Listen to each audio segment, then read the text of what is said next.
সপ্তাহের মধ্যে ফিজিক্যালি এই মাঠে কাজ শুরু করে দেবো। আলপনা টাইপের করা হয়েছে আর এদিকে সব প্রসাদ আছে।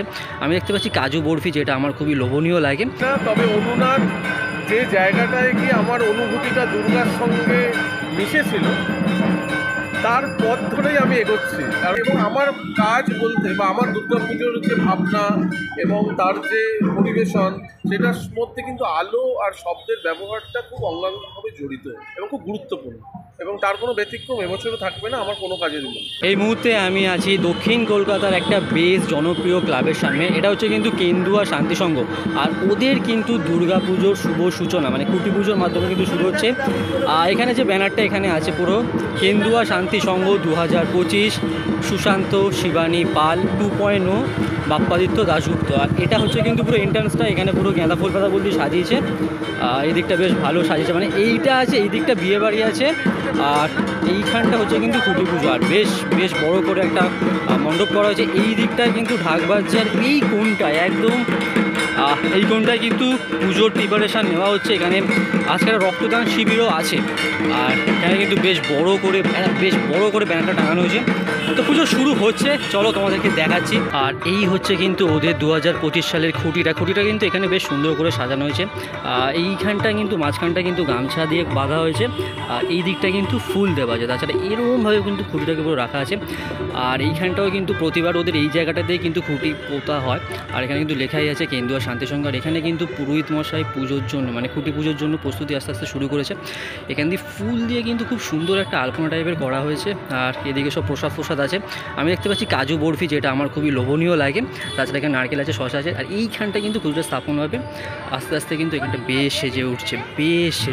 সন্ধে হয়ে গেছে। এদিকে কিন্তু অতিথিরা চলে এসেছে। এইদিকে কিন্তু খুঁটি পুজো শুরু হয়ে গেছে। আমার কথা ঠিকঠাক শোনা যাচ্ছে কিনা? এখানে কিন্তু এই হচ্ছে খুঁটিটা, এখান থেকে কিন্তু পুরোহিত মশাই পুজো শুরু করে দিয়েছে।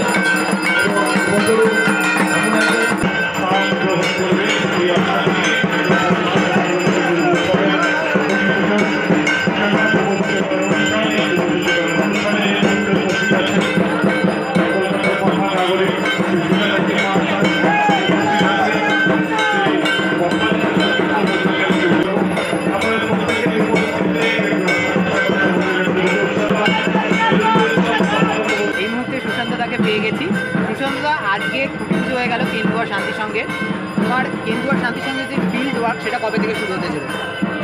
আজকে 20 তারিখ আমরা যে কোটি পুজো দিয়ে শুরু করলাম। আমরা এক সপ্তাহের মধ্যে ফিজিক্যালি এই মাঠে কাজ শুরু করে দেবো।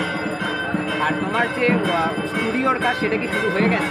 না, আমার তো নিজস্ব স্টুডিও বলতে কলকাতার এই মাঠ, কলকাতার গলি, আমার এই 25 বছর ধরে স্টুডিও তৈরি হয়। তা আমার স্টুডিও তৈরি হবে, আর এক সপ্তাহ পরে এই কেন্দুয়ার মাঠই আমার স্টুডিও হবে, এবং সেই স্টুডিওর মধ্যেই আমি কাজ করব 3-3.5 মাস, এবং তারপরে ওই স্টুডিওর দ্বার খুলে দেওয়া হবে সাধারণত। কেন্দুয়া শান্তিসংঘের গত বছরের অনুনাদ একটা বিরাট পরিমাণের ভালোবাসা অর্জন করেছে, যে মানুষ উপচে পড়েছে এখানে মণ্ডপ দেখার জন্য। এবছর মানুষের জন্য কোন চমক অপেক্ষা করছে?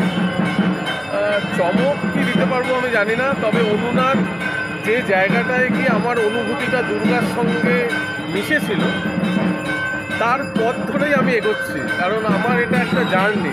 আমি দুর্গাপুজো শুরু করেছিলাম, কিন্তু এখন যেভাবে দুর্গাপুজো করি সেটার জন্য নয়। একটা শুরু হয়েছিল ভালোবাসার জায়গা থেকে, তারপরে এই পথ চলতে আমি আর দুর্গা একসঙ্গে প্রায় 26টা বছর কাটিয়ে ফেলেছি, এবং সেটা একটা নতুন গন্তব্য আমাকে প্রতি বছর আমাকে নিয়ে যাচ্ছে দুর্গা। জানি না এবছর কেন্দুয়ার সঙ্গে আমি আর আমার দুর্গা কীভাবে সাধারণ মানুষের সামনে আসবো, সেটার জন্য কিছুদিন অপেক্ষা করতে হবে। তবে যেটা একটা আবছা দেখতে পাচ্ছি, সেটা আমার কাছেও একটা অজানা দৃশ্য। হ্যাঁ, এবং সেটারই একটা কল্পনার বাস্তবায়ন আমি করতে চলেছি আর 2 সপ্তাহ থেকে, এবং আশা করছি মহালয়ের 3-4 দিন আগে থেকে এটা সাধারণ মানুষের জন্য আমি এটা উদ্যোগ। কেন্দুয়া শান্তিসংঘ আগের বছরে যে একটা আলো আর একটা শব্দ যে বিশাল ভালো একটা চমক দেখেছিল, তো এইবারেও কি সেরকম কিছু থাকতে চলেছে? দেখো, আলো আর শব্দ ছাড়া আমার মনে হয় না যে আমরা কিছু দেখতে পাই। মানে যদি কোনো একটা আলোহীন জায়গার মধ্যে তোমাকে দাঁড় করিয়ে দেওয়া হয়, তুমি কিছুই দেখতে পারবে না, কারণ কোনো বস্তুর ওপর যতক্ষণ না আলো প্রতিফলিত হচ্ছে সেই বস্তুটাকে আমরা দেখতে পাই না। সুতরাং আলোটা খুব ইম্পর্টেন্ট আমাদের দেখার জন্য। আর একটা শব্দ একটা অনুভূতি সৃষ্টি করে। হ্যাঁ, তো এই দুটো মিলিত একটা সঙ্গীতই আমার মনে হয় একটা দৃশ্যকল্প তৈরি করে, যেটা আমরা দুর্গাপুজো করার চেষ্টা করি।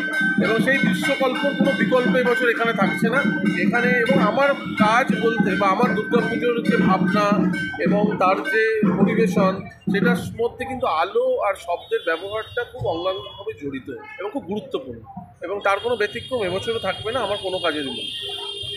এবছরের যে ভাবনা সেটা মানুষ মোটামুটি কোন সময় জানতে পারবে যদি একটু? যেদিন আমি জানতে পারবো প্রকৃত হবে পুরোটা, তারপরে সেটা রূপায়িত হবে এবং যখন দর্শক প্রথম আসবে তখন জানতে পারবে। তবে এর যে একটা পোশাকি নাম, যে এই যে সকল যে কোট আনকোট যে থিম শব্দটা ব্যবহার করা হয়, যে থিমের নামটা কি, সেইটা হয়তো আমরা 15ই আগস্ট সাধারণের জন্য আমরা জানিয়ে দেবো। মানে আরও কিছুদিন আমাদের অপেক্ষা করতে হচ্ছে। ডেফিনেটলি কিছুদিন অপেক্ষা করতে হবে, কারণ এটা তো আমরা প্রত্যেকেই জানি যে একটা মা 9 মাস গর্ভধারণ করে তারপরে কিন্তু তার শিশুকে জন্ম দেয়, এবং সেরকমই আমার মনে হয় দুর্গাপুজো আমরা এখন তাকে ধারণ করছি, যে ভাবনাটা আমার মধ্যে জারিত হচ্ছে, এবং সেই ধারণের একটা সময় তো লাগবেই। তার তার তার তার পুরো বাস্তবায়ন, তার যে রূপায়ণ, সেই সময়টা আমাদের লাগবে। সেই সময়টা শুরু হবে আর 2 সপ্তাহ পর থেকে এই মাঠে। হ্যাঁ, এবং সেটা আস্তে আস্তে রূপকল্প পুরো বিকশিত হওয়ার পরে সাধারণ মানুষের জন্য আমরা ওপেন করব। গত বছর তুমি যে কটা কাজ করেছিলে প্রত্যেকটি মণ্ডপে যে প্রতিমা, সে প্রতিমা কিন্তু একটা অনন্য প্রতিমা। কেন্দুয়া শান্তি সংঘে একটা একটা দারুণ প্রতিমা আমি দেখতে পেয়েছিলাম। এবছর প্রতিমাতে কি কোনো বিশেষ চমক থাকবে? প্রতিমাটা না আমার কাছে প্রতিমাটার থেকে আমি যে ঠাকুরের কথাটা বলছি তোমার, যে আমি যে দুর্গা ঠাকুরটাকে তৈরি করি সেটাকে ঘিরেই কিন্তু আমার ভাবনাটা থাকে, কারণ তাকেই তো মানুষ আলটিমেট দেখতে আসে।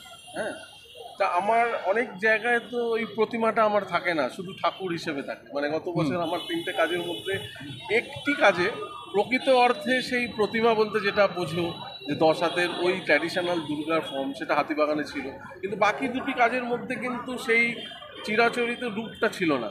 কিন্তু ওই প্রতিমার যে অনুভূতিটা বা ওই ঠাকুরের যে উপলব্ধিটা বা ঠাকুরের যে ঐশ্বরিক আবহটা, সেটা কিন্তু বাকি 2টো কাজের মধ্যেও ছিল। হ্যাঁ, তো সেইভাবেই কিন্তু মিলেমিশে থাকে আমার কাজের মধ্যে প্রতিমা বা ঠাকুর বা ঈশ্বর বা দেবতা বা দুর্গা যাই বলো না কেন, তারাও একে অপরের পরিপূরক। মানে ওই ধরো কেন্দুয়া শান্তি সংঘের অনুনাদের ওই প্রতিমাটা বাদ দিলে ওই মণ্ডপটার কোনো অস্তিত্ব থাকতো না, বা ওই মণ্ডপটা যদি না থাকতো, ওই স্ট্রিংগুলো যদি না থাকতো, তাহলে ওই প্রতিমাটার কোনো অস্তিত্ব থাকতো। এই দুটো যেন একে অপরের পরিপূরক।